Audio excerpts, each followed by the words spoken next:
جربت في مرة تكون تعبان وتضطر تبان مبسوط على طول؟ جربت في مرة تكون إنسان على قد ما يزعل مش بيقول؟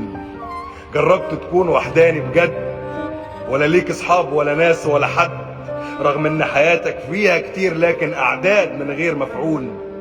اصل انا جربت. احساس انك تبقى لوحدك بتعافر في الدنيا بطولك بيقسي القلب وبيخليك مش سهل ان الحزن يطولك.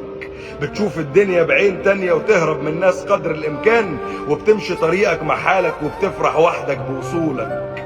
انا اكتر حد وحيد شفته، اكتر انسان خد من الدنيا اشياء ما كانتش اهتماماته. كل اللي ارتحته وانا معاهم ناس كانوا حلوين لكن ماتوا. سبحان الله، الموت بينقي الشخص اللي غيابه يشقي، وبتفضل طول عمرك بتقول ما قابلتش خير غير في حياته. الناس اللي ما زالت عايشة ما فيهاش الخير زي الرايحين، ما بقاش الواحد بيآمن لإيديه الاتنين.